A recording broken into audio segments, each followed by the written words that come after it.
Buenas tardes nuevamente a todas y todos. Vamos a dar inicio a la segunda jornada sobre capacitación en temas de gestión y trabajo en el Poder Judicial.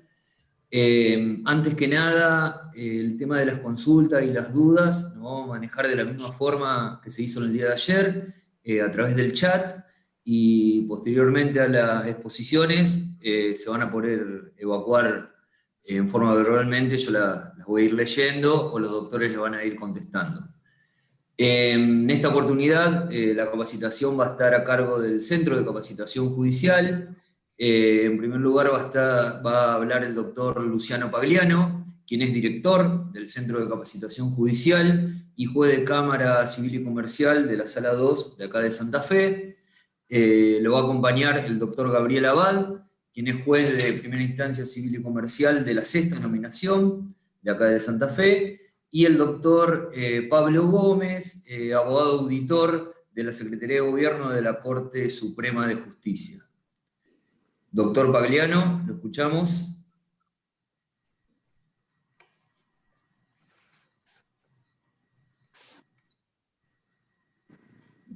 No, me parece que está silenciado. Ahora sí. Muy buenas Ahí tardes. se escucha. Ahora sí.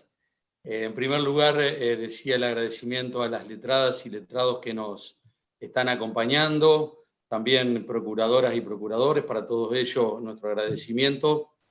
para sumarse a esta jornada, a esta actividad, que como bien recién decía el doctor Fornara, se enmarca y continúa la actividad exclusivamente técnica que se dio en el día de ayer por parte de la Secretaría de Informática de este Poder Judicial de Santa Fe. Quiero, aparte del agradecimiento, como dijo recién Ariel, nosotros elaboramos desde el centro y en coordinación con la Corte un programa, una guía tentativa de los temas a abordar en la charla de hoy, que no deja de ser una actividad en la cual vamos a tratar de transmitir lo que se ha trabajado, lo que se ha ideado y lo que se ha plasmado en ciertas normas dictadas por la Corte Suprema de Justicia de la provincia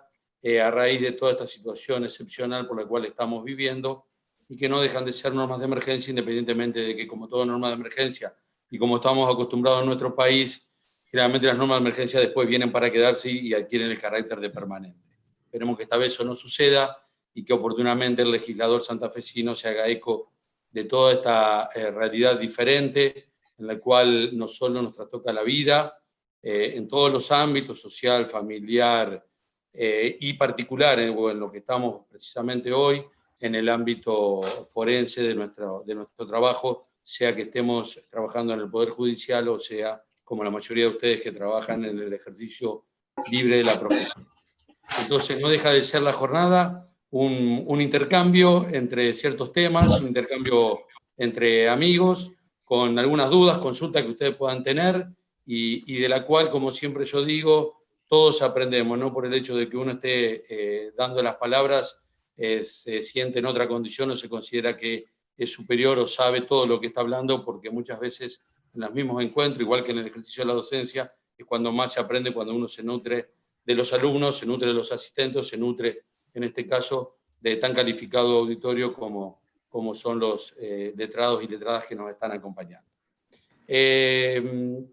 Si quieren ir formulando, a medida que vamos hablando, algunas preguntas, podemos ir contestándolas si vemos que se relacionan con el tema que uno está hablando. Caso contrario, las podemos dejar y evacuar al final. Como no hay ningún tipo de inconvenientes, como dijo Ariel,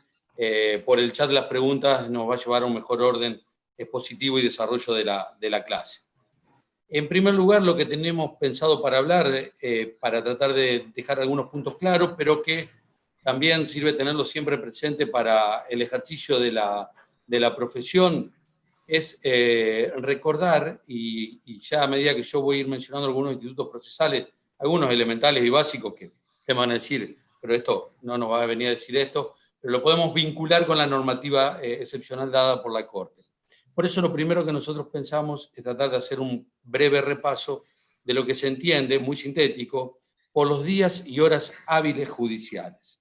Y ya van a ver el motivo, por qué es necesario arrancar mencionando esto, para saber las implicancias que ha tenido ciertas normas dictadas por la Corte durante la emergencia en la cual todavía estamos inmersos. Nuestro Código Procesal, allá en el artículo 55, establece que los días hábiles son todos los del año, con excepción de los sábados, los domingos, los feriados, los asuetos dados por la Corte y también las ferias judiciales.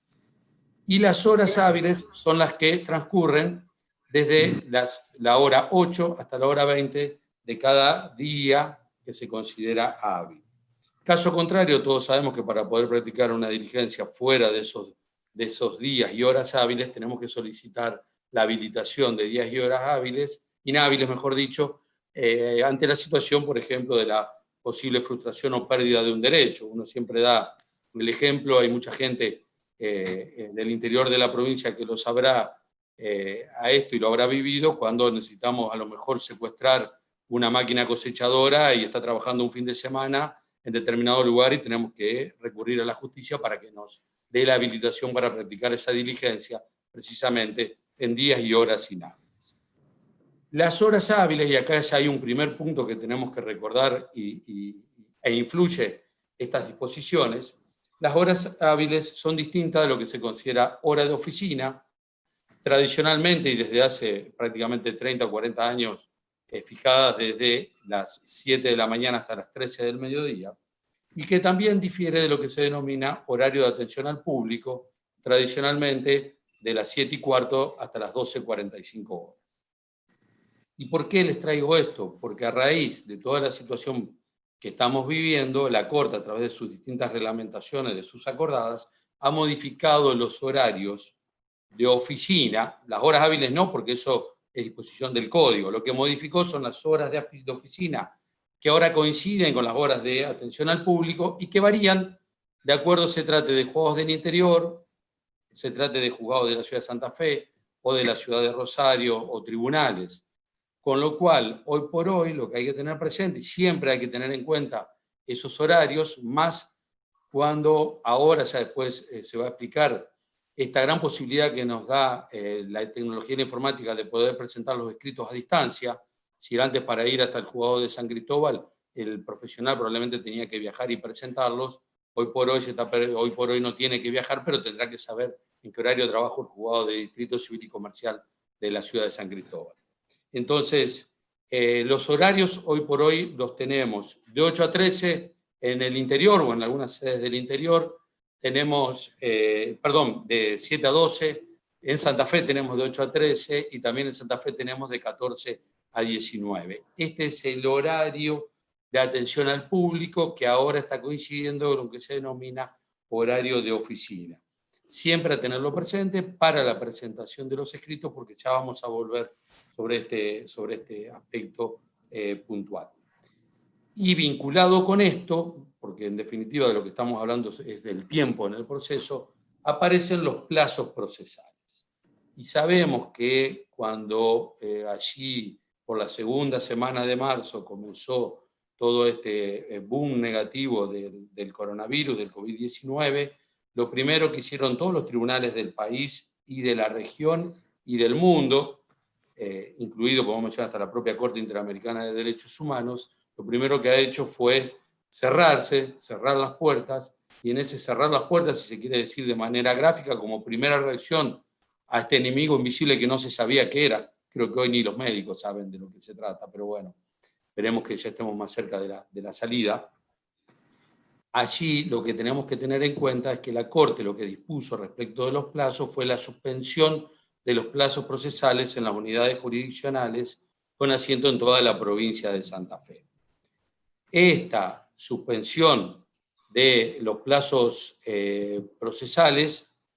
se dictó, tuve un inconveniente, por eso me paré, fue por acordada número 8 y comenzó la suspensión de los plazos el 17 de marzo del 2020. Esto es importante tenerlo porque después los plazos,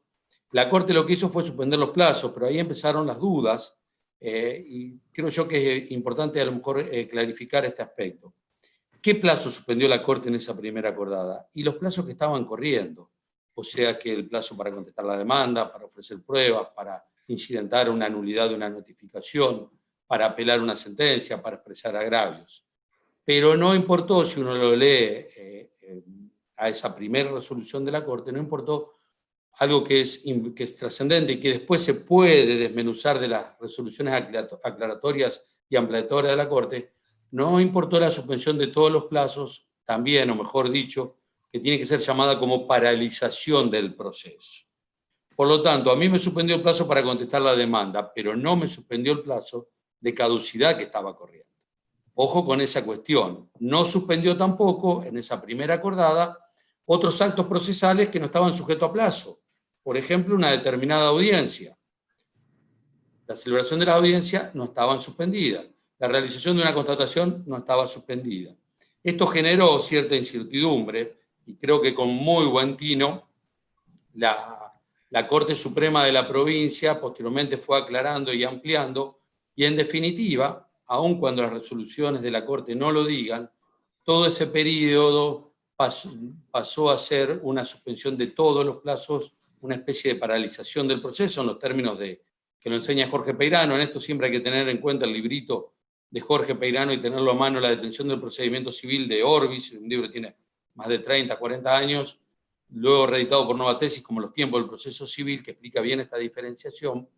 Y en los hechos, estas resoluciones posteriormente de la Corte, donde se suspendieron las audiencias, donde se dijo que durante el periodo de receso y de esta suspensión no se podía decretar la caducidad de instancia, haciendo aplicación extensiva del 239 del Código Procesal, el efecto que tiene hacia el artículo 2550 del Código Civil y Comercial, en definitiva, en los hechos ha funcionado como una paralización de los procesos, y allí la Corte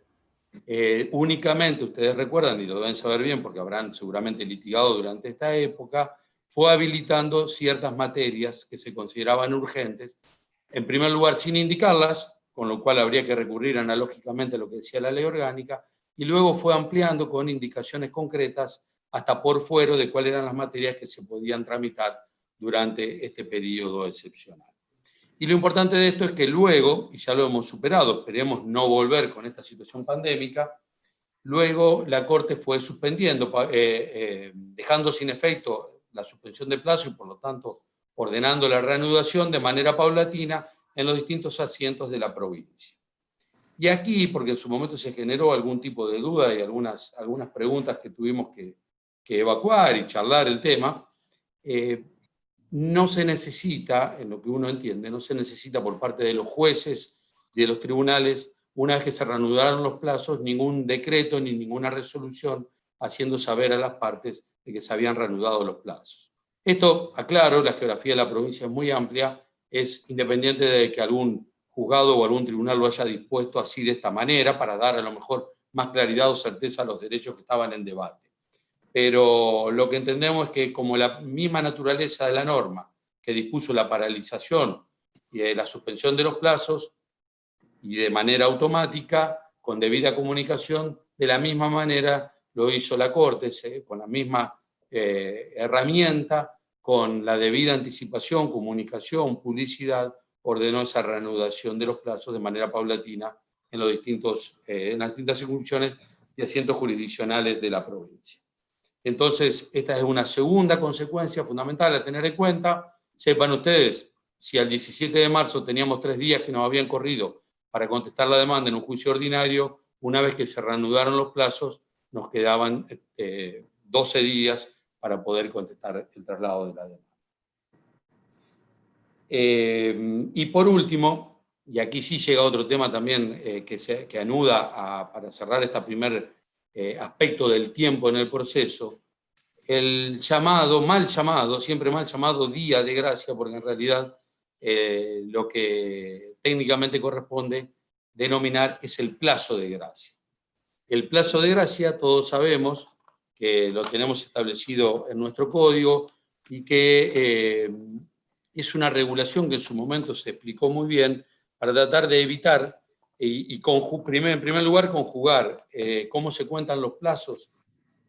conforme las normas del Código Civil de Vélez, hoy por hoy el Código Civil y Comercial. Si a mí hoy es el día 15 para contestar la demanda, a mí el plazo me vence a las 24 horas. Con lo cual, el Instituto del Plazo de Gracia lo que vino a hacer es evitar fundamentalmente una práctica que era, y que estaba avalada legalmente, por supuesto, en el digesto anterior, y en el código también en la 2924, de que los escritos podrían presentarse posteriormente al vencimiento del plazo con cargo de escribano. La práctica era que el profesional cerraba el tribunal y en el horario de la tarde o de la noche, siempre antes de las 24 horas, podía concurrir una escribanía que le daba la certificación, le daba el cargo de que ese escrito se presentaba, de que Luciano Pagliano contestaba la demanda y posteriormente lo llevaba al juzgado dando fe de que lo realizó en término. Este plazo de gracia, nuestro código hoy por hoy nos permite que los escritos que nos fueran presentados el día que vence ese plazo, porque el horario de oficina tiene una razón natural, el horario de oficina no se extiende hasta las 24 horas como vimos hoy, lo pueda presentar válidamente con o sin cargo de escribano, ya que prácticamente yo no he visto, creo que una sola vez con cargo de escribano, durante el día siguiente en el horario de oficina. El código dice horario de audiencia, pero la jurisprudencia y la doctrina entiende durante el horario de oficina. Esto viene a colación porque si los juzgados trabajan durante horario matutino, ese horario de oficina va a entenderse, supongamos en el caso de Santa Fe, de 8 a 13 horas. Ahora, si se trata del juzgado, como en el caso de Santa Fe, la séptima, la octava, la novena, la décima, o uno de los tribunales colegiados, de daños o de familia, fíjense, ese plazo de gracia se va a entender en el horario de 14 a 19 horas y va a ser temporánea la presentación efectuada por ese profesional. Hay dos causas, una es verdugo contra verdugo de la Corte, una causa debe tener más de 20 años, muy esclarecedora en cuanto a cómo debe entenderse el plazo de gracia, y lo que la Corte así dijo con muy pocas palabras es que no se trata de una elongación del plazo, del periodo de tiempo que yo tenía para realizar el acto procesal, sino que se permite realizarlo retrotrayendo los efectos de esa presentación como si hubiera sido hecha el día en el cual vencía el plazo. Entonces, todo lo que sea temas de los horarios de los juzgados, los horarios de los tribunales, colegiados de primera o de segunda instancia o de la misma Corte, siempre hay que tenerlos en cuenta y hay que tenerlos presentes para tratar de evitar de efectuar una presentación y que la misma sea de manera extemporánea. Recordando lo que se dijo en la clase de ayer, recuerden ustedes que las demandas, el sistema de iniciación de demandas solo se permite en el horario en el cual los juzgados tienen el horario de oficina, con lo cual hay que tener mucha precaución con eso. Si a mí el horario finaliza a las 13 horas, la demanda la tengo que iniciar 12:59, 59, pero no podré enviarla después de ese horario, o quisiera a la tarde, probablemente el sistema me la va a bochar, la va a rebotar, en ese horario lo va a permitir al día siguiente y probablemente ya quedé fuera de término, por ejemplo, si se trataba de una demanda al efecto de interrumpir la prescripción. Y también tengan en cuenta el tema de los mails, porque también ahí puede llegar a generar, ayer explicaron muy bien el personal de la Secretaría de Informática, de que para los mails, los escritos que se envían por mail, yo ahí siempre, y reitero lo que se dijo ayer, que es muy conveniente, que el cuerpo del escrito esté en el cuerpo del mail, es decir, que no se adjunte el escrito al mail, sino que esté todo en el cuerpo, lo cual también da más seguridad y claridad en cuanto al horario en el cual el mail se envió y se recibió, y al texto que el profesional está enviando al tribunal. Entonces, como para los mails no hay restricciones, también aquí hay que tener cuidado cómo funcionan los plazos procesales y cómo debe entenderse también y aplicarse el plazo de gracia. Haciendo un ejemplo, 12:59 yo remito el mail y tal vez en el juzgado a las 13 horas, cuando cierran el libro de cargo, chequean el mail ingresó o está ingresando, pero no lo vi, no se tomó conocimiento del mail, se imprime luego de que cerró el libro de cargo o se imprime al otro día, entonces el cargo va a aparecer con un día posterior. Ahí, en algo que lo hemos charlado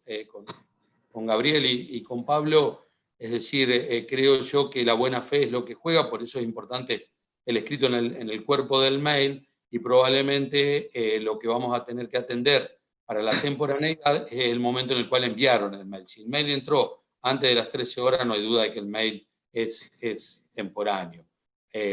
Ahora bien,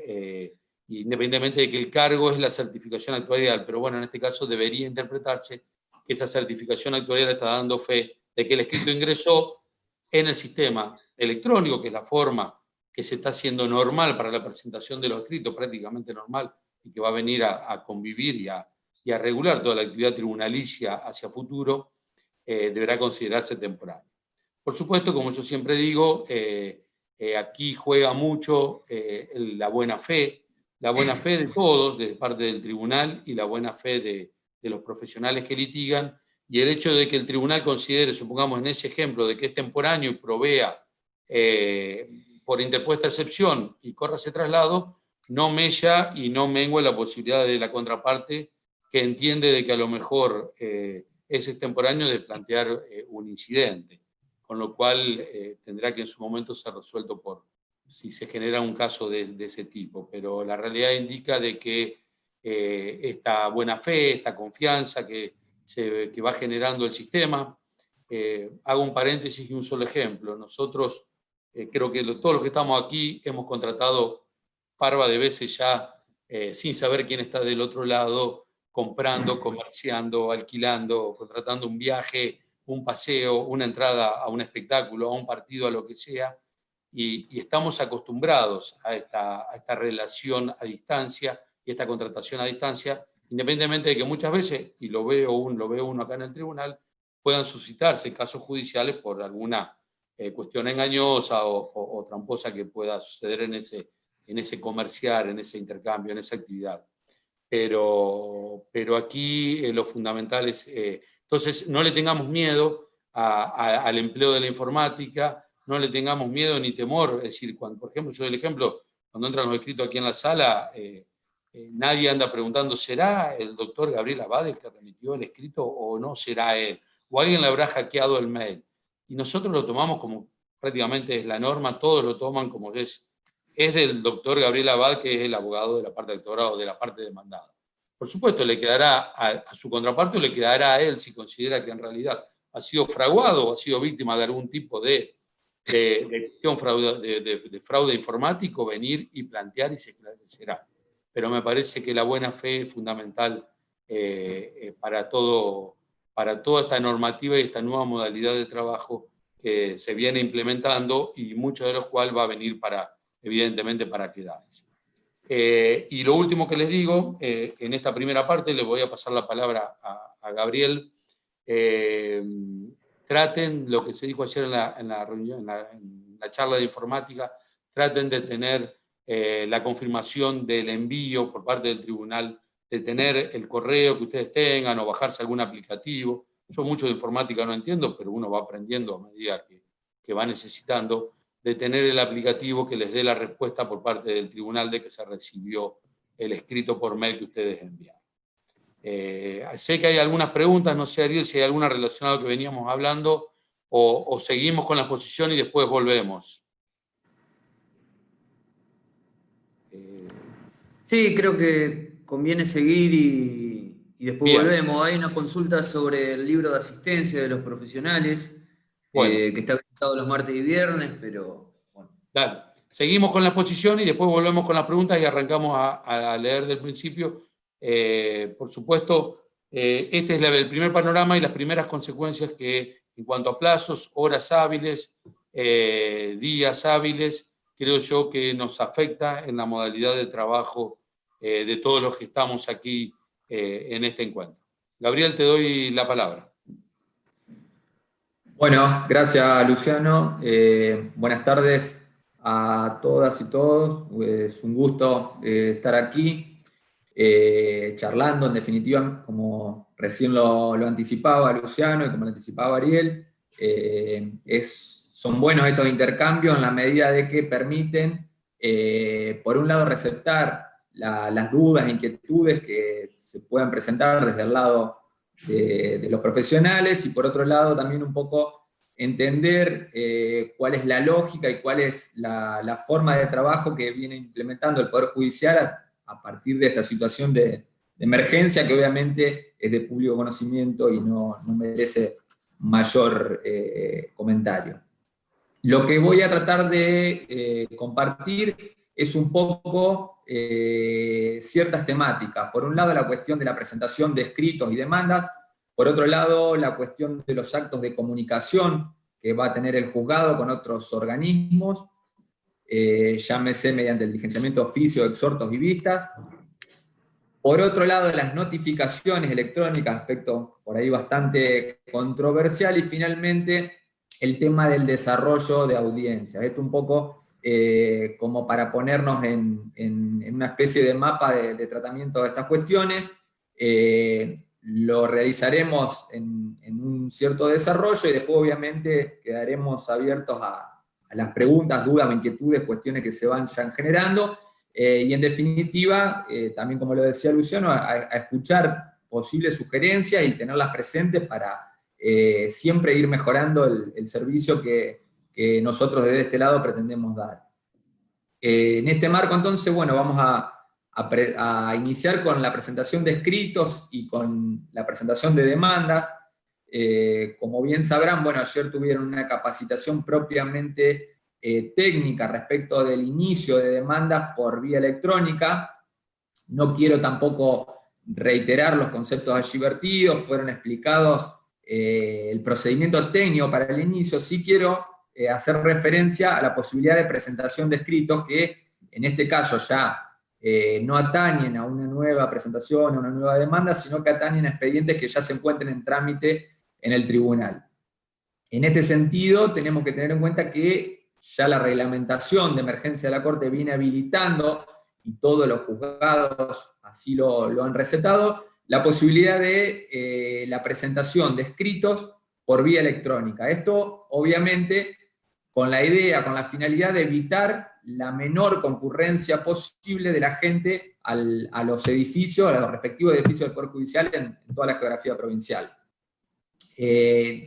Esto obviamente no es en puro beneficio de los integrantes del Poder Judicial, sino incluso de los propios profesionales, en definitiva de los propios justiciables que tienen que concurrir. Entonces se buscan alternativas para evitar, en la medida de lo posible, la concurrencia a los edificios. En ese marco, bueno, ahí recién estaba leyendo algunas inquietudes respecto de las presentaciones. Lo que se sugiere, digamos, y lo que se establece en la reglamentación, es que los escritos sean enviados en el cuerpo del correo electrónico. Esto, por un lado, primero por una cuestión de informática respecto del propio sistema y la posibilidad de algunos virus, como lo explicaban ayer, y por otro lado, para tener una constancia fehaciente de quién es el remitente de este correo electrónico. Entonces, esto es lo que se sugiere, y en principio creo que es la mayoría el criterio que ha adoptado la mayoría de los juzgados, lo cual no quita, veía ahí una de las preguntas en el chat que decía que en un tribunal X no los aceptan y les piden que sean adjuntos. Bueno, independientemente de la recomendación, que es y de lo que establece la reglamentación, yo creo que en definitiva ningún juzgado les va a negar la presentación del escrito, o sea, la constancia del escrito, sea porque lo manden en una forma u otra. Yo creo que la estandarización de los envíos de los escritos por ahí no solamente responde a estas inquietudes, sino que además facilita el trabajo de los operadores del Poder Judicial. Ustedes imagínense que nosotros de un día para el otro nos encontramos con una computadora que está destinada prácticamente en forma exclusiva a recibir y responder correos electrónicos, imprimir los escritos que a veces son bastante voluminosos. Entonces, también un poco lo que se pide, independientemente de las recomendaciones informáticas, la estandarización para facilitar también un poco el trabajo y en definitiva que el despacho salga con la normalidad. Por eso, digamos, un poco espero haber respondido la inquietud. Algún juzgado, algún tribunal particular puede tener un criterio diferente. En cualquiera de los casos entiendo que nadie pudiera, digamos, tomar como no presentado un escrito, sea que llegue en el cuerpo del mail o que llegue como adjunto. Por otro lado, bueno, también tengan en cuenta que los correos oficiales de cada juzgado no tienen un límite temporal en cuanto a la presentación. Sí, obviamente habrá que ceñirse en cuanto a la fecha de presentación, lo que recién explicaba Luciano, respecto de los días y horas que correspondan a cada uno de los juzgados. En este sentido, obviamente va a requerir algún tipo de interpretación, algún planteo que se pudiera generar, pero obviamente comparto lo expresado por Luciano en el sentido de que el viejo cargo, o el típico cargo, el tradicional cargo que se presentaba en mesa de entradas, ahora en cierta medida va a ser, o vendría a ser reemplazado por la fecha de recepción del correo electrónico. Si un correo electrónico llegó X día y X horas, y por lo tanto, dentro de los términos procesales, indudablemente ese escrito deberá ser considerado en término, independientemente de que tal vez por una cuestión de trabajo, por una cuestión de impresión del correo, el posterior cargo se realice tal vez al día siguiente. En este sentido, tengamos en cuenta la disposición del artículo 52, que si bien establece la obligación de anotar la fecha y hora del cargo, bueno, esto debe ser interpretado en el sentido de esta nueva forma de trabajar. Entonces, me parece que independientemente de la fecha del cargo, la fecha de recepción del correo electrónico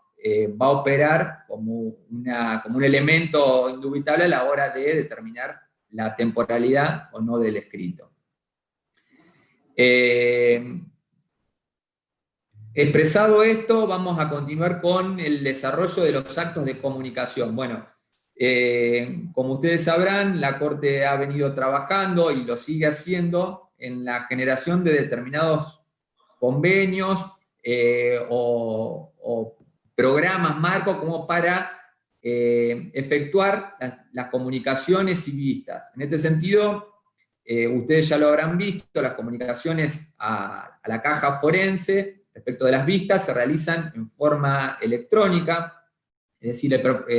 generalmente lo hace el mismo juzgado. Cuando hay una regulación de honorarios, automáticamente se genera la vista para la caja forense. En cualquier otro de los casos, como por ejemplo cuando haya algún recurso y que la vista sea necesaria correr, el propio profesional pudiera solicitar la vista, y en este caso es el propio juzgado quien, a través del movimiento electrónico y de la notificación, genera la necesidad, digamos, la notificación para que esa vista sea respondida. Lo propio vale para organismos como Defensoría y Fiscalía Extrapenal, en los cuales, al menos en los juzgados civiles y comerciales, tenemos un permanente ida y vuelta respecto de las vistas o notificaciones. Bueno, en estos casos también se ha adaptado el sistema como para generar los movimientos en forma electrónica sin la necesidad de mover en términos físicos el expediente papel. Es decir, el expediente queda físicamente en el juzgado, pero electrónicamente pudiera encontrarse para una vista, sea en Defensoría o sea en la propia Fiscalía. Lo propio creo que ya está implementado, ya está implementado respecto del Consejo de Ciencias Económicas, o sea, en los casos de quiebras, cada vez que haya algún tipo de vista, se corren por vía electrónica. Y está prevista la comunicación electrónica también respecto de la recepción de determinados oficios. En esto, algo que es bastante usual en la práctica forense es la necesidad de comunicar por vía oficio con la entidad de pago, es decir, con el nuevo Banco de Santa Fe. En estos casos, lo que en general se adopta y se recomienda es que cada vez que se solicite la apertura de una cuenta o algún tipo de movimiento con el banco, una vez ordenado por decreto, el propio profesional, en vez de traer el oficio en formato papel, lo pudiera enviar ahora sí como un archivo adjunto, es decir, no como un escrito para ser cargado, sino como un escrito para ser suscrito por la actuaria, y una vez suscrito por la actuaria o actuario, el oficio es remitido por vía electrónica para el Banco Santa Fe. Creo que en general es una práctica que ya viene haciéndose en forma mecánica y no ha generado ningún tipo de inconveniente más allá de algún tipo de dilación lógica. Es decir, que prácticamente para los actos de comunicación no tenemos necesidad de trasladar el expediente, lo cual me parece que en cierta medida es interesante y que agiliza el proceso para todos los intervinientes, para todos los operadores, es decir, no solamente para los abogados, sino para el propio juzgado. Después ya pasando al ámbito de las notificaciones electrónicas. Bueno, este es por ahí un aspecto bastante álgido, bastante controvertido en el sentido de que se han escuchado críticas, quejas o a veces simplemente interrogantes en torno a cómo funciona el sistema. Creo que ayer alguna explicación técnica ya han tenido, pero bueno, independientemente de eso, tengamos en cuenta que la Corte ya tenía previsto hace un tiempo el reglamento de notificaciones por medios electrónicos, que por una u otra circunstancia estuvo a punto de implementarse con anterioridad, no se implementó, y bueno, la necesidad, digamos, de la emergencia judicial y de toda esta normativa y la necesidad de que los procesos empiecen a funcionar, nos obligó a que se empiece a poner en práctica, lo cual, independientemente de lo que hablaba antes, creo que en cierta medida el sistema funciona y no ha habido, al menos que tuviera conocimientos, mayores inconvenientes. ¿Cómo funciona el sistema de notificación digital? Bueno, al ideal, a lo que se aspira, es a que cada una de las providencias, y esto ya incluso la expectativa de máxima que sería llegar al expediente digital en algún momento, que cada una de las providencias, autos, resoluciones, sea notificada por vía electrónica. Obviamente, como ustedes sabrán, la carencia de recursos a veces materiales, incluso humanos, y obviamente la implementación progresiva que lleva a esto, determina que a veces se tengan que tomar ciertos criterios y, como toda norma, buscarle la interpretación en la medida de lo posible. En general, lo que nosotros intentamos respetar es evitar la concurrencia de los profesionales y evitar cualquier tipo de notificación que pudiera ser realizada por vía electrónica que no sea realizada en formato papel, con el consiguiente movimiento, primero de los profesionales hacia la oficina de notificaciones y después incluso de los notificadores. Entonces, cualquier tipo de notificación que lo pudiéramos celebrar por vía electrónica, la idea es que se notifiquen de esa manera. En la práctica, ¿cómo funciona? Al menos la mayoría de los juzgados, por ahí esto va a variar en el criterio, en la forma de trabajar y a veces con el personal incluso que estén contando. Hay determinadas notificaciones que se realizan en forma oficiosa de parte del juzgado. Esto, tengamos en cuenta también la implementación del protocolo de realidad. Es una práctica que ya no era desconocida para nosotros, sino que la notificación oficiosa ya venía implementándose en algunos actos procesales y en algunos procedimientos, y en otros supuestos se notifica por vía electrónica a pedido del propio profesional. ¿Cómo funciona la notificación electrónica? Bueno, el propio juzgado confecciona la cédula y la cédula es subida al sistema. Queda a cargo de cada profesional estar atentos y ingresar al sistema con una cierta periodicidad que le permita estar notificado. ¿Por qué? Porque la notificación electrónica con firma digital de parte del juez o de la secretaria se tendrá, digamos, servirá como notificación del mismo momento que fue subida al sistema. En consecuencia, reitero, es una carga de cada uno de los profesionales en ingresar al sistema con cierta periodicidad como para poder notificarse, como para poder ver si tiene notificaciones pendientes en alguno de los expedientes en trámite.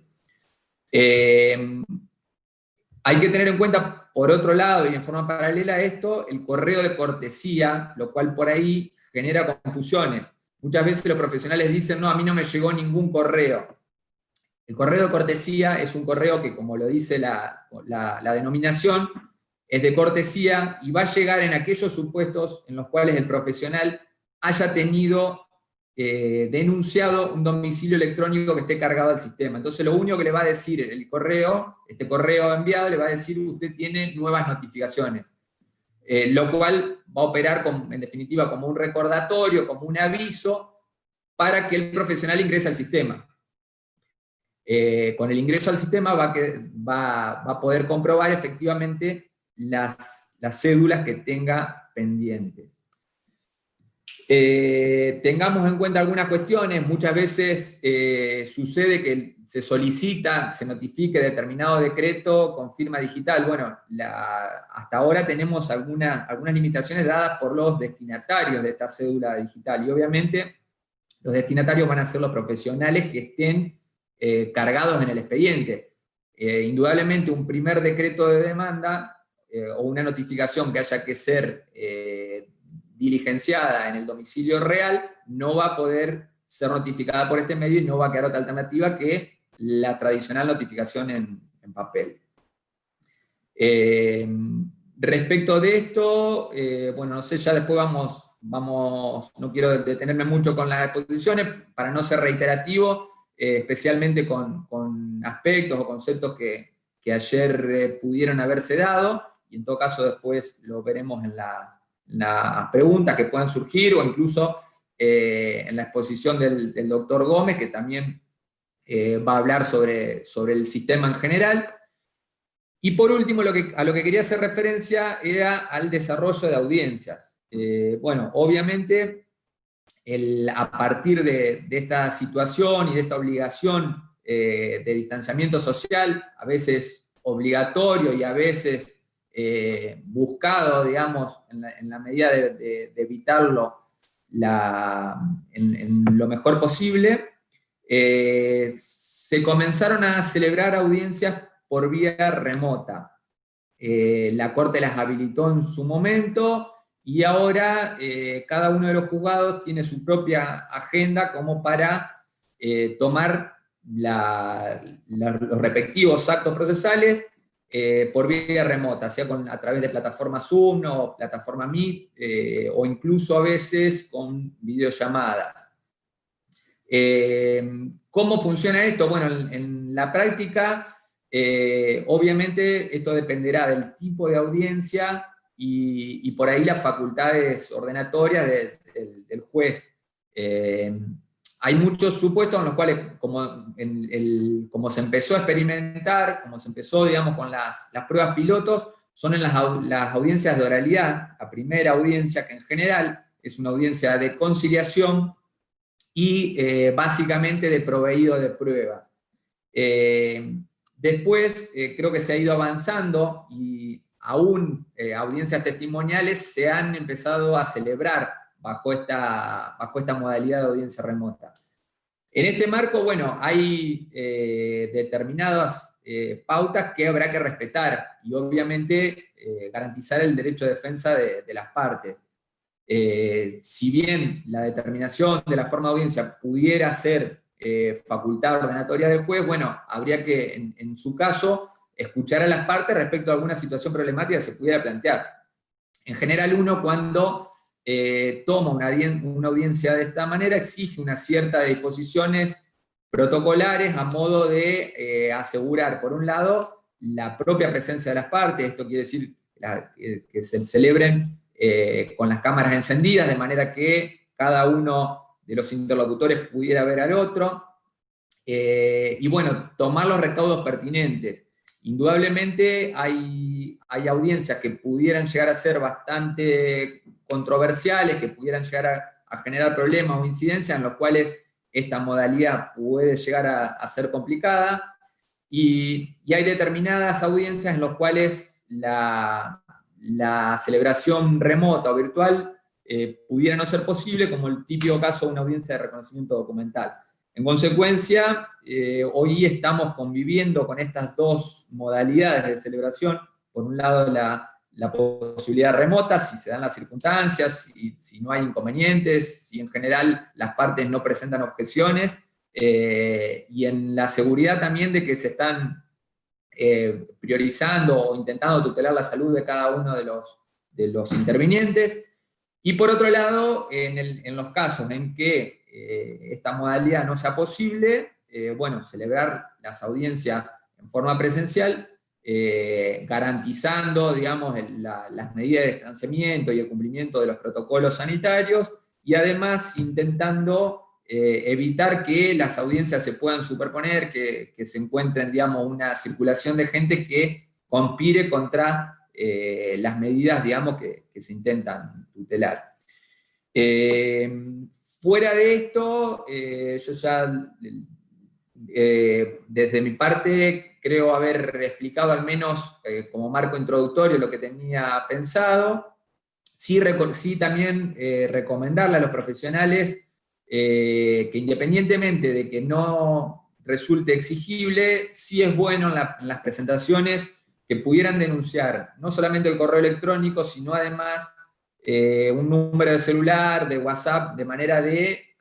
permitir la comunicación fluida con el tribunal. En muchos supuestos, no quiero, digamos, entrar a aspectos particulares, pero muchas cuestiones, la comunicación directa del juzgado con el profesional ha facilitado cosas, sobre todo en estos tiempos en los cuales hay muchos interrogantes en la forma de trabajar, hay muchas preocupaciones de parte de los profesionales, y bueno, a nosotros también eso nos permite tener un diálogo directo que facilita mucho y en definitiva aspira a que en el marco de buena fe y de lealtad poder superar y transitar toda esta situación que es novedosa y que es complicada tanto para ustedes como para nosotros. Así que bueno, con esto le cedo la palabra a Pablo. Sí, bueno, ¿qué tal? Buenas tardes. Gracias, Gabriel. Gracias, Luciano. Un gusto, como siempre, compartir con ustedes y charlar un poco de las cuestiones que estamos hablando, de la parte más jurisdiccional y de los temas que se venían planteando por parte de los colegios y las dudas e inquietudes que fueron surgiendo con la implementación de todo este esquema de trabajo nuevo, tanto para ustedes como para nosotros. Creo que lo sustancial, o por ahí la parte más jurídica, obviamente lo que mejor han desarrollado y han explicado el doctor Pagliano y el doctor Abad, estuvo bastante claro y fue bastante esclarecedor para todos, pero bueno, yo desde mi parte por ahí les quería comentar algunas cuestiones de él, por qué se fue dando, cómo se fue dando la implementación del sistema,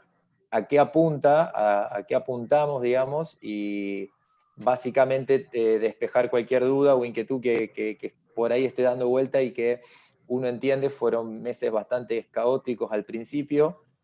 nos tocó como a todos enfrentar una situación al que nadie estaba preparado, y en el medio de esa coyuntura nosotros desde el Poder Judicial empezamos a implementar y a llevar adelante un montón de proyectos y desarrollos que teníamos pensados implementar y poner en práctica en un periodo de tiempo mucho más alongado, si se quiere. Nosotros, ustedes ya saben y lo han visto, generalmente cuando tenemos algún proyecto, alguna implementación, alguna idea nueva, arrancamos con pruebas piloto o experiencias piloto en alguna sede o en alguna circunscripción particular, y vamos de lo micro a lo macro y trabajamos como cualquier ente que aplica nuevas tecnologías a través del ensayo, el error, el feedback, el ida y vuelta con el usuario, que son ustedes. Y esto se trata, bueno, de siempre la mecánica y la idea de trabajo que hemos tenido del Poder Judicial, de entenderlo como un trabajo en conjunto y de todos, porque básicamente tanto ustedes como nosotros somos los que construimos el servicio de justicia, y nos necesitamos y nos retroalimentamos mutuamente. Lamentablemente, y por cómo se dieron las circunstancias, no hubo tiempo para hacer todo eso, y tuvimos que apurar y desarrollar e implementar proyectos que nos hubiera gustado hacerlo de otra manera, pero bueno, la velocidad con la que se suscitó todo no nos dejó otra salida y otro marco que implementar las herramientas y las cuestiones de la manera que lo fuimos haciendo. En ese sentido se marcó un poco el desarrollo de todo lo que tuvo que ver con las presentaciones remotas a distancia, la implementación de la notificación electrónica con firma digital, que como refería el doctor Abad, nosotros quisimos implementarlo de otra manera y hubo un par de oportunidades de las que lo intentamos, por ahí no se dio el momento, no fueron propicio el camino para hacerlo, pero bueno, ya está. Como también hemos repetido, y no solo nosotros, lo hemos escuchado en varias personas y por varios ejes diferentes, que muchas de las cuestiones que pudimos o en las que se pudo avanzar se lo tenemos que agradecer a la pandemia, porque creo que en situaciones de ensayo normal no creo que se hubieran podido hacer un montón de cosas que se implementaron y se hicieron ahora por la necesidad, la velocidad y más que nada no tener otro camino para poder comunicarnos y estar conectados. En ese sentido, nosotros aprovechamos y queremos, ya que estamos en esta charla, hacer hincapié, porque también ha sido motivo de consulta de parte de los profesionales y de los colegios, de hasta dónde iba a implementarse y hasta dónde era necesaria la firma digital. Bueno, a ver, la firma digital es un camino que nosotros desde el Poder Judicial ya desde, les diría, más de 10, 15 años venimos implementando, desarrollando y aplicando. De hecho, todos nuestros funcionarios y todos nuestros magistrados cuentan con firma digital, y es un camino al que vamos y estamos decididos y se va a quedar, digamos. La exigencia de que los profesionales puedan contar con una firma digital no es una cuestión caprichosa ni momentánea, ni que lo estamos haciendo solamente para salir de este momento y después vamos a volver atrás. Como bien decía Luciano en un principio, uno cuando dice por ahí viene algo para implementarse de manera provisoria y para quedarse, bueno, en este caso lo nuestro viene para quedarse, porque como les decía al principio, no es que estamos inventando o tapando agujeros o viendo cómo hacemos para arreglarnos en la coyuntura con lo que teníamos a manos y más o menos salir. Hemos visto realidades, nosotros por ahí tenemos la posibilidad por el trabajo que hacemos, compartir mucho y dialogar mucho con otras provincias y otros poderes judiciales, e ir viendo cómo se manejan y cómo se están desarrollando, algunos mejor, otros peor. Gracias a Dios, y uno por ahí tiene el orgullo de decirlo, el Poder Judicial de Santa Fe, uno de los que está mejor a nivel nacional en todo, en cuanto a infraestructura, en cuanto a informática, en cuanto a respuesta. Y nosotros hemos visto que muchos por ahí han aplicado sistemas que han sido momentáneos o que les han servido algún poder judicial una mesa de entrada virtual para la recepción de escritos, que en principio parecía que estaba muy bueno, pero la mesa de entrada virtual que desarrollaron es un parche, porque después esa mesa de entrada no sirve más que para tener que volcar todo de vuelta en los sistemas internos de los distintos órganos jurisdiccionales, a diferencia de lo que fue nuestra implementación de la presentación remota de escritos a distancia, que como les digo, vino para quedarse, porque la implementación hace que ya el escrito directamente ingrese por el sistema, por la mesa de entrada al juzgado, se le dé cargo y quede escaneado ya directamente en el sistema. Esa aplicación, esa funcionalidad, que aunque parezca mínimo, es un gran desarrollo. A nosotros nos llevó tiempo y nos lleva bastante tiempo de desarrollo, implementación y recursos a hacerlo. Pero bueno, como les decía, todas estas implementaciones que nosotros tuvimos que acelerar y apurar se dieron en el marco de la pandemia, por un lado no de la manera que nos hubiera gustado, pero bueno, por otro lado, y viéndole el lado positivo, nos ayudó a agigantar, por si así se quiere, los pasos que queríamos dar en cuanto a nuevas técnicas, nuevas tecnologías y en cuanto a ayornar los procesos. No nos olvidemos que nosotros, si bien por ahí no contamos con las reformas procesales respectivas, le hace notificación electrónica con firma digital, que por ahí algún cuestionamiento alguien ha hecho o ha referido, el Código Procesal Laboral sí lo habilitó expresamente, está la ley, y el Código Procesal Civil y Comercial quedó lamentablemente en el proyecto de reforma, pero ya también lo tenía contemplado y estipulado, o sea que es un camino al que inescindiblemente vamos, y en el que la Corte se enmarca. La Corte Federal de hecho lo está haciendo así, y diferentes poderes judiciales de la República lo están haciendo de esta manera. Y tenemos que empezar a pensar el derecho, yo creo, desde esta mirada. Yo creo que desde ahora los cambios nos van llevando un poco por delante, o nos van obligando a tomar decisiones y cambios que obviamente siempre respetando las directivas, las acordadas, los reglamentos o las disposiciones, pero que van a ir mucho más rápido que lo que amerita un cambio legislativo o un cambio del código de fondo y de forma. Uno no pretende con esto decir que se va a salir de lo que está reglado o de lo que el código rige, pero sí tenemos que empezar a entender que las comunicaciones cambiaron, que las vías de comunicación y de relación cambiaron.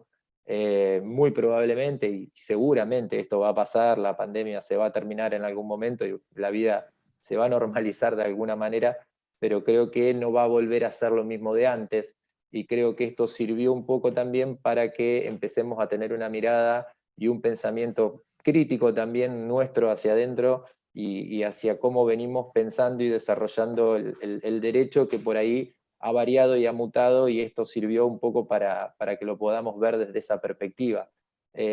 Las comunicaciones hoy en día han variado enormemente. La comunicación electrónica con firma digital, nosotros por suerte lo pudimos implementar antes en el foro laboral, lo ensayamos, lo vimos, lo probamos y vimos que funcionó y bastante bien. De hecho, no hemos tenido mayores inconvenientes, creo que ninguno, con las cédulas cuando se implementó en el foro laboral. Y obviamente ahora que se hizo de golpe y con todos los fueros en todas las instancias, se van a empezar a suscitar cambios y como todo cambio se van a empezar a encontrar errores, algunos juzgados que los trabajan de una manera mejor y otros que tienen alguna otra dificultad. Es toda la provincia, es un cambio grande, es un cambio sustancial, es tan impactante para ustedes como para nosotros, y obviamente entendemos que de la noche a la mañana no se va a poder unificar es lo que pretendemos y es a donde vamos, que haya una única línea y un único direccionamiento, pero también entendemos que no todas las realidades son iguales, entendemos que no todos los juzgados son iguales y que por ahí las cargas de trabajo, las dotaciones de recursos no son siempre las mismas, y bueno, la idea es obviamente apuntar a la optimización, a que cada día sea mejor, a que todos trabajemos de la misma manera y unificando la mayor cantidad de criterios en lo que se pueda. Obviamente después hay cuestiones jurisdiccionales en donde cada uno va a resolver y va a decidir lo que entienda y lo que sea al criterio a la sana crítica del juez y del magistrado, que obviamente ninguno de los que estamos acá estamos comentando la verdad revelada, ni mucho menos, ni les estamos diciendo cómo vamos a fallar, cómo van a fallar en su caso los jueces, ni lo que la Corte en su caso va a decir. Lo que pretendemos hacer más que nada es dar una orientación y una explicación del porqué de las cuestiones, o de por qué se vienen haciendo las cosas de esta manera. En este sentido, la notificación electrónica con firma digital pretendió eso, pretendió reducir la cantidad de gente que concurre al tribunal, pretendimos evitar también la circulación de los oficiales notificadores por toda la ciudad. Pretendemos que esto sea una costumbre que venga para quedarse. Entendemos que hubo muchos planteos desde el punto de vista de que las notificaciones oficiosas por ahí tenían cierta injerencia en lo que era el ejercicio profesional. Bueno, eso ya es una discusión en la que yo por ahí no voy a entrar, creo que el código es bastante claro al respecto, pero entendemos que la idea, por ahí veía alguna de las preguntas de que cuáles eran las cédulas que se notificaban y cuáles las que no se hacían. Bueno, lo que la Corte dijo es que se notifica todo lo que el código dice que se tiene que notificar por cédula. Eso es lo que la Corte dijo en las acordadas. Después, claramente, entendemos que ha habido algunos lugares en donde esto se cumplió de mejor manera y otros no tanto, no lo vamos a negar, lo sabemos, pero la idea es que sea de esta manera. Con la notificación como está dictada en el reglamento, con el correo de cortesía donde le va a llegar al profesional el aviso de que tiene una notificación y que la puede visualizar en el sistema, entendiendo que la cédula, una vez que está subida al sistema y firmada digitalmente por el profesional, por el secretario, es como si el oficial notificador la hubiera entregado en el estudio, y el plazo corre de igual manera que como corre en el Código Procesal al otro día de entregada o de depositada, y tratando de que esto se respete y se cumpla de la manera que se estipuló de acuerdo a lo que la Corte dijo. También estamos pensando y desarrollando, y se está trabajando, en la idea de que más adelante se pueda desarrollar un sistema de notificación en el cual los propios profesionales puedan enviarse o notificarse entre ustedes, pero esto es un desarrollo que va a llevar más tiempo y para lo cual obviamente necesitamos, y vuelvo al principio, que cuenten con la firma digital. Les insisto con esto porque la firma digital, nosotros en la provincia de Santa Fe, antes de la pandemia, trabajábamos con un alto nivel de seguridad, muy alto. Ustedes lo pudieron ver y lo pudieron referenciar. De hecho, ustedes, todos los escritos que presentaban siempre estaban ingresados con el cargo, subidos al sistema, lo podían visualizar, estaban escaneados, están escaneados, de hecho lo siguen estando. Pero nosotros teníamos la certeza que el profesional que lo presentaba era quien lo presentaba, porque teníamos la firma hológrafa a la vista, lo veíamos y lo contratábamos. Hoy en día eso se perdió, lamentablemente caímos muchísimo en niveles de seguridad, y lo único que nos puede volver a dar ese nivel de seguridad, y era lo que decían los doctores recién, nosotros recibimos correos y estamos con la muy buena predisposición de nuestros funcionarios y de nuestros empleados y magistrados recibiéndolo, y con la consideración de que viene de quien dice que viene, y tramitándole y dando trámite y resolviendo sobre eso y librando órdenes de pago sobre eso, asumiendo responsabilidades que entendemos son complejas si se las quiere ver desde un lado informático y desde un lado, si se quiere, administrativo. Pero bueno, entendemos que es la pandemia, que no podemos ponernos en este caso a decirle si no tienen firma digital no le recibimos más nada, porque obviamente al otro día tenemos un escándalo por ustedes y por nosotros, pero creemos que la única manera de solucionar esto y de llevarlo hacia un camino mucho más seguro y volver a retomar esos índices de seriedad y de seguridad que teníamos es con que ustedes cuenten con los tokens con firma digital. Desde ese lado nos va a dar mucha más seguridad y mucha más transparencia y mucha más tranquilidad todo de lo que estamos haciendo. De hecho, el sistema que hoy está previsto de la presentación de demandas a través del propio sistema de autoconsulta, que a ustedes les permite remitir tanto a los tribunales que que cuentan con mesas de entradas únicas, como a los que no cuentan, que son tribunales unipersonales, caso de San Cristóbal, caso de lugares donde hay un solo tipo de juzgado civil y comercial, o de laboral, o de familia. También se está trabajando para que el sistema contemple la presentación de escritos de esta manera. Entonces, la digitalización en ese sentido del expediente va a ser mucho mayor, la celeridad va a ser mejor, esas variables de celeridad y seguridad se van a elevar,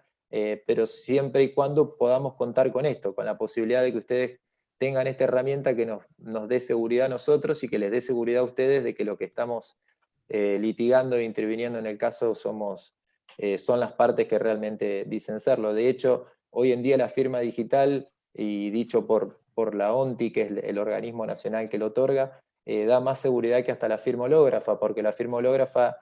si se presenta y alguien lo desconoce, se puede hacer una querella y demostrar que esa firma, si yo la niego y digo que no es mía, me lo tienen que demostrar.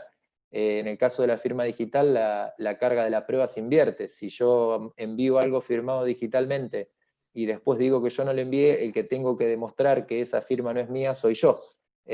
Por ende, es mucho más seguro contar con esta herramienta y nos da, obviamente, un panorama de trabajo mucho más enriquecedor y mucho más certero a todos. Por otro lado, como refería también el doctor Abad, estamos trabajando con mecanismos de comunicación interjurisdiccionales con otras dependencias. Esto por ahí lo van a empezar a notar más con la Oficina de Procesos Sucesorios, donde trámites que se estandarizaron y que cuentan siempre con el mismo desarrollo o el mismo esquema, se va a empezar nuestra idea y lo que venimos trabajando y enmarcando con otros poderes que por ahí o con otros organismos estaduales, es que cuenten también con esta misma tecnología para poder librar oficios y comunicarnos entre nosotros digitalmente sin necesidad de otra vez el tránsito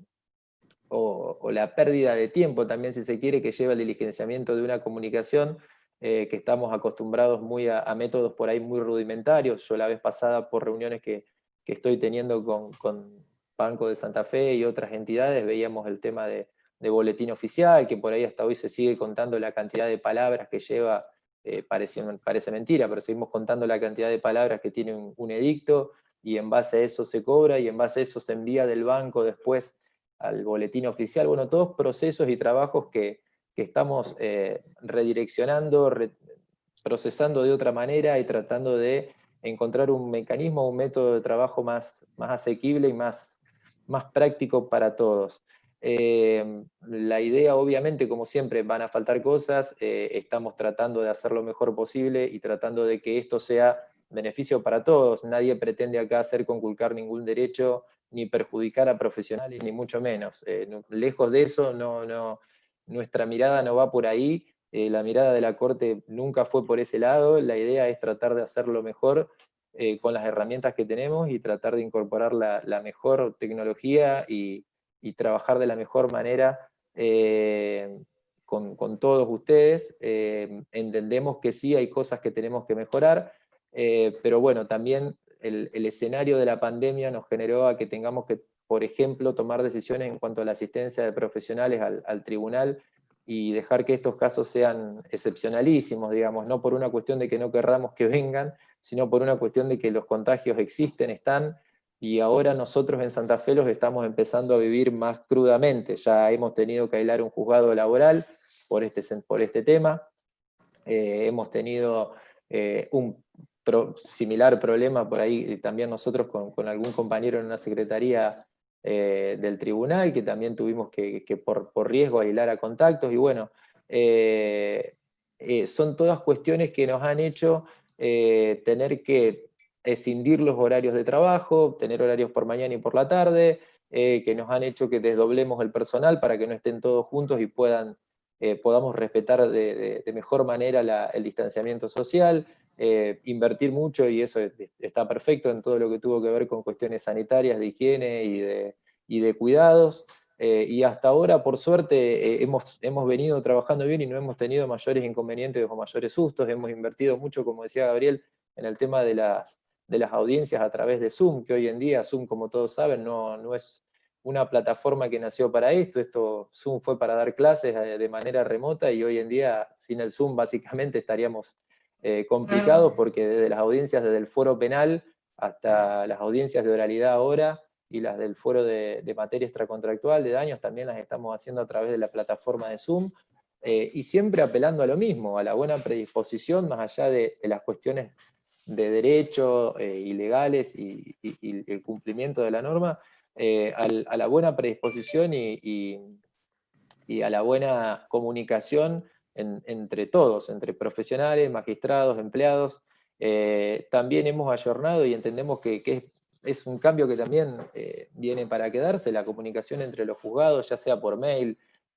muchas veces y de manera informal, y uno lo sabe, no es que esté regulado ni mucho menos, pero entendemos que por ahí con un WhatsApp, con un contacto telefónico, con una llamada, obviamente es entendible,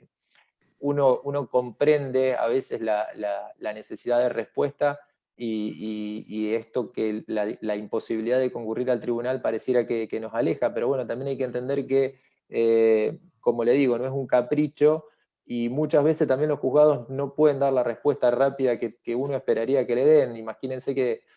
la casilla de correos antes para cualquier juzgado, para cualquier tribunal, era algo excepcional y que se manejaba muy poco, y hoy en día cualquier juzgado civil están entrando 300, 200 mail por día de escritos, de presentaciones, hasta de consultas, y bueno, se atiende todo, se imprime todo, se trata de responder todo, pero bueno, es una casilla de correo, como por ahí a veces decimos, en donde el secretario, que es quien recibe todo, no solo tiene que recibir, se ha convertido hoy en mesa de entrada, sino que también es el que tiene que librar órdenes de pago a través de ese sistema, el que tiene que librar comunicaciones a otras dependencias por ese sistema. Todas cuestiones que, bueno, como les decía, en el medio de la pandemia se dieron y se están trabajando para mejorar y para que se pueda trabajar de otra manera y que sea más práctico para todos. Por eso, en ese sentido, vieron la implementación de los turnos vía web. Hemos tratado de que esa implementación de turnos también se utilice de alguna manera más restrictiva, entendiendo que tienen que concurrir únicamente para cuestiones que sean excepcionales, que necesiten sí o sí ver el expediente, porque claramente no todos los expedientes están escaneados, y hay algunos que necesitan ir a ver cosas que no están, o porque tienen que presentarse y no conocen las actuaciones. Bueno, hay casos que entendemos y es razonable que concurran, pero para la mayoría y para un gran número de situaciones, hoy entendemos que la presentación remota, la visualización a distancia, el sistema de autoconsulta, que incluso está disponible hasta en los teléfonos celulares, es la herramienta que se tiene que aplicar y que utilizar, y que va a continuar utilizándose más allá del fenómeno de la pandemia que estamos atravesando. Después, bueno, si quieren más consultas, más ampliaciones o más, tienen algo más que charlar o ver en cuanto a firma digital y demás, estamos abiertos a respuestas que no sean entendemos ya lo informático lo vieron ayer con la gente de sistemas, pero si quieren charlar algo más, no sé, Ariel. Bueno, reiteraron 2 o 3 veces la pregunta en relación al libro de asistencia de los martes y viernes de los profesionales. ¿Cómo va a funcionar ahora en esta etapa, no? Bueno, eso del libro de asistencias, hubo una resolución, una acordada de corte que entiéndase el contexto. Había aislamiento social y no podíamos salir, y lo que se dijo fue, bueno, para esta cuestión, el artículo 63, que es la notificación, corregime Luciano o Gabriel, creo que era 62, 63, la notificación automática de los martes y los jueves, y los 61. viernes, perdón. 61. 61. Se iba a tener por notificada o por practicada una vez que se suba el decreto al sistema de autoconsulta. Esto generó también el problema de que por ahí se subían decretos con una fecha que era anterior a cuando se subía el decreto y se visualizaba en el sistema. Es algo que tratamos de corregir y tratamos de ayornar. Tampoco pretendemos con esto, y entendemos, dejar a ninguno fuera del ejercicio del derecho de defensa, ni que se perjudique el derecho de nadie. Entendemos que si va a haber algún decreto que va a revestir alguna gravedad, y esto lo hemos charlado con secretario, con jueces, con empleados y con todo hasta el hartazgo, y lo vamos a seguir charlando, ese decreto se va a notificar y ustedes lo van a saber y lo van a conocer por firma electrónica, por correo electrónico con firma digital, o en su caso, si hay que notificarlo por un oficial notificador, se va a hacer. No quiere decir con esto que se va a perjudicar a nadie ni se pretende perjudicar a nadie. Insisto, fue una disposición que sacó la Corte en el medio del aislamiento social preventivo y obligatorio. Ni siquiera estábamos en el DISPO, ahora como le dicen, y por eso se sacó y se puso de esa manera. Obviamente esto también va a evolucionar y vamos a trabajar en esto para que sea de otra manera y por ahí los profesionales puedan tomar nota o dejar nota de algún otro modo. Te agrego, Pablo, lo que estás diciendo para que si lo quieren tener, para agregarlo, para anotarlo.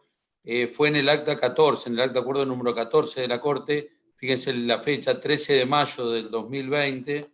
allí en el punto 12 fue lo que trató el tema de las notificaciones automáticas, y la Corte dijo expresamente, lo voy a leer, es sencillo, como lo explicó recién Pablo, hacer saber que las notificaciones previstas en el artículo 61 del Código se tendrán por producidas martes o viernes posterior a la correspondiente carga del decreto o actuación en el sistema de autoconsulta de este Poder Judicial, sin necesidad de notificación alguna por parte de los órganos jurisdiccionales a través de cédula. Con lo cual, tratándose de decreto, es decir, siempre acá lo que hay que tener, creo yo, presente es saber qué decretos son los que se notifican automáticamente. En esto se le viene a uno a la memoria siempre lo que sostiene Jorge Peirano, que son extremadamente muy pocos los de notificación automática. Un agréguese, un téngase presente. Si bien en nuestro código es la regla la notificación automática, en los hechos, por el catálogo del 62, ha pasado a ser prácticamente han quedado muy residual el artículo 61. No obstante lo cual, en estos supuestos, hay que tener en cuenta que de la que no quedan notificadas, es decir, no se va a librar la cédula, papel ni por sistema informático, pero la notificación va a ser martes o viernes, como es el sistema del código, posterior al a que ese decreto se subió o se firmó en el sistema de gestión del Poder Judicial. Sí, si me permití, en términos prácticos, por ahí uno lo ha escuchado, por ahí algún problema puede tener algún profesional respecto de esto. Evidentemente, suele suceder que tal vez el decreto se sube a lo mejor al día siguiente del que está firmado, y en esto son por ahí las quejas que uno puede escuchar de los profesionales. En términos prácticos, me parece que lo que tendría que hacer el profesional es decir, bueno, a los fines de la temporaneidad, decir, este decreto fue notificado, independientemente de que tenga tal fecha, fue notificado en el sistema o fue subido al sistema en tal fecha a los fines de acreditar la admisibilidad y la temporalidad del recurso, lo cual eso,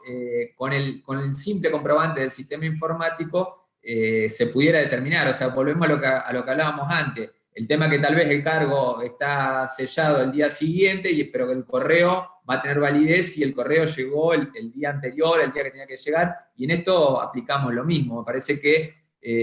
tranquilamente el profesional que pudiera encontrarse en una situación de indefensión porque tal vez un decreto se sube al día siguiente del que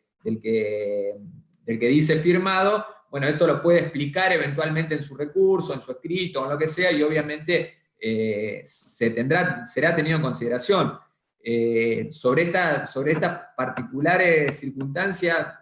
ha surgido por ahí en alguna doctrina especializada en derecho electrónico lo que se llama el principio de claridad digital, que muchas veces se pueden llegar a presentar estas inconsistencias. Entonces, a tener, por un lado, la cuestión de la realidad del sistema, que en definitiva va a marcar la veracidad de lo que ocurrió, y por otro lado, a los principios procesales que, digamos que tratándose de términos, de cuestiones restrictivas, indudablemente se van a interpretar en el sentido del menor rigorismo y de mantener en pie algún recurso que pudiera encontrarse en forma temporal. No sé, Pablo, si querés agregar algo más. No, está bien con lo que decía Gabriel. Con alguna pregunta que había ahí, que yo leí al principio, sobre el tema del famoso libro de asistencia de los martes y viernes, problema que sucede en toda la provincia, con excepción de Rosario, porque allá lo tienen entendido ese sistema de manera diferente, pero no es el momento de meternos en esa discusión. Pero ahí también había algún cuestionamiento por el tema de cómo hacían, creo que leí alguna pregunta, los profesionales para firmar el libro. No sé, Ariel, si vos la habías leído. Sí. Me parece que ya está aclarado. Sí. Algunas otras preguntas que se ven ahí en el chat. El tema de por ahí una práctica del decreto que dice remisión a fojas tanto. Bueno, una forma bastante usual de los decretos, que obviamente la veníamos trayendo con la cuestión del expediente de papel, que uno a lo mejor cuando se reitera un pedido que tal vez ya está decretado, uno dice, sea lo resuelto a fojas tanto. Bueno, indudablemente ante esta situación, que el profesional no tiene un contacto directo con el expediente de papel, lo que empezamos a implementar todo, y a partir especialmente de sugerencias de los profesionales, es ya no estar a lo dispuesto a fojas tanto, sino ya estar al decreto de fecha tanto o al escrito cargo de fecha tanto. Es una forma, digamos, en la cual obviamente nosotros hemos tenido que ayornarnos, todos los juzgados se viene haciendo permanentemente. Vi otra pregunta también. Gabriel, esa práctica, perdón, y agrego lo que decís, también la estamos extendiendo, tratando de extender a las resoluciones. O sea, en las resoluciones indicar concretamente, y es una buena práctica. También sería una buena práctica para los escritos judiciales que presenten los abogados, los profesionales del derecho, ya no remitir tanto a la foja, sino directamente a la fecha, cosa de tener una mejor y más fácil lectura. Me parece que por ahí buena idea para que la vamos implementando y la vamos tratando de expandir. Bueno, otra cuestión que he planteado respecto de la documental voluminosa, planteaba alguna de las profesionales. Bueno, en estos supuestos,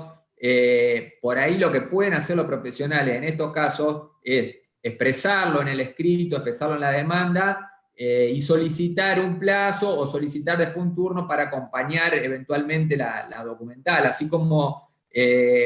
por aplicación de las normas generales uno puede invocar un poder y presentarlo con posterioridad, puede solicitar o que se le dé un plazo para acompañar un sellado. Bueno, tranquilamente pudiera solicitar algún plazo para acompañar alguna documental que pudiera llegar a ser voluminosa, lo cual no impide que inicie el expediente, que eventualmente pudiera llegar a tener algún término de prescripción o de lo que sea. O sea, no impide que se inicie o que se mande el escrito y que después eventualmente se acompañe la documental. Otra de las preguntas... Perdón. Inclusive ayer también fue aclarado a través de la Secretaría de Informática el tema de la compresión de los archivos. Hay programas que pueden comprimir estos archivos PDF y ahí sí cumplir con el mínimo requerido, que es de 3 megas me parece, que es el máximo permitido, ¿no? Para enviar los documentos. Sí, sí. Sí, ahí preguntan de si el expediente digital hace plena fe. Estoy leyendo la última pregunta, pero si no nos vamos a desordenar. Pero ya que estamos diciendo, es decir, el expediente digital hace la misma fe que el expediente de papel. Es decir, se trata de lo que se enseña siempre de un acto de documentación. El expediente es un acto de documentación y que documenta todos los actos procesales desarrollados por los sujetos, por las partes, por el juez y por los terceros que intervienen. Y tiene exactamente el mismo valor el expediente papel, que creo yo que en el camino y hacia dónde vamos va a terminar desapareciendo con el tiempo. Uno no puede hacer futurología, pues será 1 año, 2 años o 3 años, pero probablemente en un tiempo que no muy lejano, todos los juicios nuevos por lo menos ya van a estar digitalizados, y esa digitalización lo que hace es reemplazar y no deja de ser un acto de documentación. No sé si la pregunta es alguien del interior, pero por ejemplo en Santa Fe y en Rosario, donde tenemos lo que hoy mencionamos, la prueba piloto de oralidad, no sé si el profesional ha tenido la oportunidad de participar, hoy por hoy, y con muy buen tino y con muy buena recepción, lo que son las audiencias de prueba tradicionales que nosotros tomábamos con el teclado, el sumariante, tratando de reproducir lo que el testigo decía, y que a lo mejor, y que nunca representaba fielmente lo que el testigo decía, dijo esto, dijo aquello. Todos hemos visto las audiencias, hemos estado en audiencias donde, pero no, para que eso no lo dijo, volverlo a leer, pero ¿qué dijiste? Y el testigo se hace hasta barullo él y no se sabe en definitiva qué es lo que él no entiende, ni se acuerda lo que él mismo vio o percibió por su sentido y lo trata de explicar. Y eso ha dado una mejora en la calidad de la prueba, de la obtención de los elementos para las partes, para los profesionales y para el juez, a través de las audiencias videograbadas. Entonces, en las audiencias videograbadas está el juez presente, están los abogados, están las partes. Se ha avanzado hasta, se le posibilita a los abogados poder realizar el alegato de manera oral. Muchos acceden, otros no, porque todavía están en su derecho y tienen a lo mejor la tradición escrita de volver a estudiar la causa y hacer el alegato escrito, pero se posibilita también después la labor del juez. No solo porque estuvo presente en la audiencia, sino de que después si tiene alguna duda, no va a ir a leer el papel a ver qué es lo que el sumariante trató de transcribir de la intención del testigo. Entra en el sistema, pone la audiencia y la ve. Y hasta eso no ha facilitado a los tribunales de segunda instancia y eventualmente a la Corte, lo hace la Corte en el sistema de la justicia penal, donde ya desde hace ya bastante tiempo que mira audiencia, en el cual los agravios están vinculados con cuestiones probatorias y uno pone el pen o pone el dispositivo para ver la audiencia, y es realmente increíble cómo se ha mejorado, y eso también ayuda y mejora la respuesta por parte de la justicia. Creo yo que eso tiene el mismo valor en cuanto al carácter de instrumento público, porque es un acto de documentación, y impera lo que decía Gabriel hoy. Creo yo que la buena fe, tratar de la transparencia, nadie desde el tribunal está tratando de ver cómo lograr o cómo evitar que se pueda interponer un recurso, cuestionar un decreto o que ustedes puedan plantear algo contra su contraparte. Es decir, uno lo que más con todo este cimbronazo que ha producido esta nueva forma de trabajo, tratar de trabajar de la manera más abierta posible. Entonces me parece que esa es la dirección. No sé, Pablo, si querías agregar algo, porque te vi ahí. Sí, yo algo de lo que decía Gabriel y que tiene que ver con la presentación de documental. La presentación de documental nosotros, la idea es trabajarla de un modo totalmente distinto y por eso está hecho de la manera en que está hecho el reglamento y cómo se implementó la presentación de escritos y de documental. La idea no es que venga toda la documental como venía antes y quede reservada eternamente en secretaría, y por ahí de toda la documental que acompañan, en definitiva termina siendo útil o sustancial una parte, un cuarto, la mitad o mucho menos. La idea con la documental es que venga lo que tiene que venir y el juez la utilice en el momento que le sea pertinente, y cuando ya no la necesite más, la devuelva a la parte y la constituya en depositario judicial, y en su caso seguirá la causa y se tramitará de la manera en que se tiene que seguir tramitando. Por eso no es necesario al principio acompañar toda la documental escaneada y mandarla junto con la demanda ni con el escrito, sino, como bien decía Gabriel, se envía la demanda o la contestación, y si se necesita acompañar más cuestiones o agregar más cosas, se pide el turno y se acompaña al juzgado, y el juez lo agrega, o el juez mismo lo va a pedir si lo considera pertinente. En eso es claro el artículo 12, creo que es el del reglamento de presentaciones electrónicas, que lo tiene previsto y lo tiene dicho, más que nada en ese sentido. Yo les pongo un ejemplo claro. Nosotros tuvimos en Venado Tuerto la quiebra del Viva, y hoy tenemos la de Vicentín en Reconquista. Imagínense si tiene que entrar la documental de todo el concurso de Vicentín dentro del tribunal. Es materialmente imposible. Obviamente se piensa y se trabaja de otra manera con la documental, porque también es prácticamente imposible que entren a una secretaría y el secretario sepa qué tienen todos los casilleros de documental que tiene guardado dentro de la secretaría. O sea, es inviable. Y hoy en día, de esto que hablamos, de la nueva forma de trabajar y de la nueva forma de pensar el proceso, como recién refería Luciano, con la oralidad lo empezamos a ver muy claramente. La documental que se acompaña o las pruebas que se acompañan en la etapa procesal oportuna, en las audiencias de proveído, de producción de prueba, y es ahí donde se valora, se computa qué es lo que se va entre las partes a tener en cuenta para resolver el conflicto, y en base a eso se trabaja, y se ha depurado muchísimo la prueba. De hecho, se ha elaborado un protocolo de gestión de la prueba en el marco de la oralidad, que ha servido no solo para esto que le estoy comentando, sino para cortar muchísimo los procesos. Nosotros hemos visto por referencias, por informes que nos ha mandado el Ministerio de Justicia de la Nación, de que hemos logrado acortar los plazos de manera considerable. Tengan idea que un proceso de juicio ordinario que sabía durar entre 5 o 6 años, en el marco del proyecto de oralidad, hoy el estándar es 1 año y medio, lo que es muchísimo, en tiempo, en plazos, en costos, en gastos, en recursos, y de ahí un poco se toma esto de empezar a pensar y trabajar con la documental de una manera diferente. No necesitamos que vengan como solía venir en anteriores oportunidades, fotocopias de fotocopias de fotocopias, y por ahí cuestiones que no eran ni siquiera necesarias o que no iban a ser debatidas o puestas en duda en el proceso, y que hoy en día se piensa y se trabaja de otra manera. Las partes la tienen en su poder, y cuando el juez requiera los originales para un reconocimiento, o requiera la documental, o requiera la prueba que sea necesaria, lo va a pedir y resolverá en base a eso. Pero bueno, un poco eso tiene que ver con la explicación de por qué el tamaño de adjuntar las cuestiones y el tamaño de subir al sistema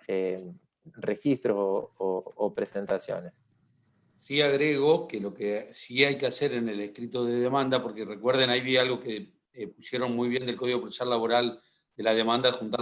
que la documental es juntarla con la demanda y la contestación. Recordemos que nuestro Código Procesal también menciona que con el escrito de demanda hay que acompañar la documental fundante de la demanda. Tal vez muchas veces no se entiende qué es fundante. Fundante es, si yo voy a demandar por el cumplimiento de un contrato, es únicamente el contrato. No es ni los recibos, ni son remitos, ni son fotografías, ni son otras cuestiones. Lo que sí es aconsejable, sí yo aconsejaría, es poner en el escrito de demanda, si bien esta es la firme intención, lo venimos trabajando, me acuerdo, Pablo, cuando estaba en Civil Séptima, el tema de la documental, sí es recomendable en el escrito de la demanda indicar cuál es la documental de lo que ustedes se van a valer. Eso es fundamental. Y si tienen alguna duda, la fundante, como dice el código, limitarse a eso y esa, escanearla, subirla al sistema, en tanto no sea voluminosa. También se podría poner que la documental se encuentra a disposición para que si la contraparte la quiere consultar, si el juzgado, para cuando tienen la oportunidad en la cual sea requerida. Lo que decía Pablo hoy no tiene que pasar inadvertido. Nosotros en el tribunal, porque ha crecido el tribunal y pasa también en el interior, independientemente de algunas obras muy buenas que se están haciendo para mejorar ediliciamente, los recursos son escasos, y tampoco en un país en el cual tenemos recursos escasísimos, en el cual todos los que estamos acá estamos interesados por la justicia y para que funcione mejor la justicia, pero probablemente los intereses principales del país no están pasando por la justicia, sino que pasan por otras necesidades que uno tranquilamente puede, no es necesario mencionarlas, pero pasan por otro lado las necesidades de nuestra nación.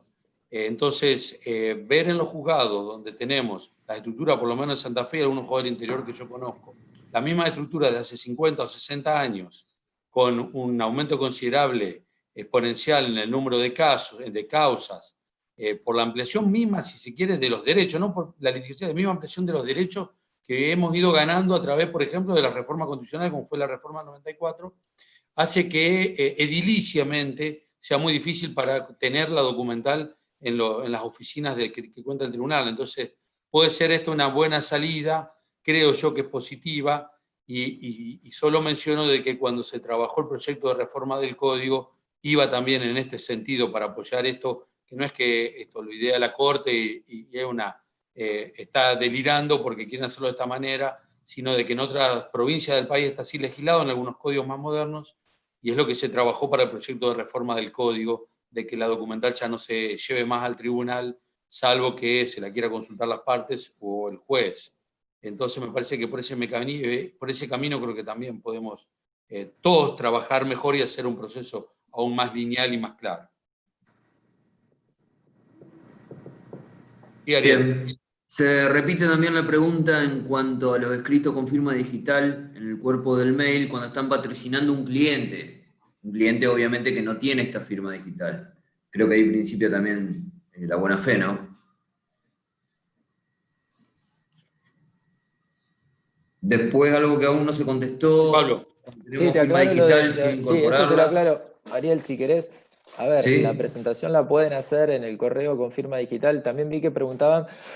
perdón, si firman el correo y firman el PDF. No, si firman el correo y está en el cuerpo del mail el escrito, firmar el correo digitalmente ya es suficiente. No es necesario adjuntar en PDF firmado digitalmente lo mismo que está puesto en el correo del mail. Cuando tienen el patrocinio, firman digitalmente y ponen que patrocinan a la parte que obviamente no tiene firma digital. Y como les veníamos diciendo, ese escrito ustedes lo van a tener firmado por su patrocinado en su poder, y en su caso lo acompañarán después al tribunal con el turno respectivo, lo acompañarán junto con la documental que tenga que acompañar para acreditar que están patrocinando la parte que están patrocinando. Pero mientras tanto y para la presentación, haciéndolo a través del correo electrónico con firma digital del profesional, eso ya queda subsanado. Bien, después consultan también lo de plena fe, si el expediente digital hace plena fe, igual que el expediente papel. Ya está, esa la respondimos hoy. Ya estamos ahí. Y no, el resto son todas reiterativas. En cuanto a la fotografía, que ocupan tamaño, ya lo contestó el doctor Pagliano. Hay una pregunta de una profesional respecto de la cédula, si había que adjuntar. Por ahí a lo mejor eso no quedó claro. La cédula se genera en el sistema. El profesional no tiene que acompañar, así como nosotros le decíamos que sí tiene que acompañar, por ejemplo, un oficio para que se suscriba por la actuaria. La cédula no la tiene que acompañar. La cédula se genera desde el propio sistema del Poder Judicial, la genera acá el juzgado y se sube al sistema. Las cédulas no tienen que ser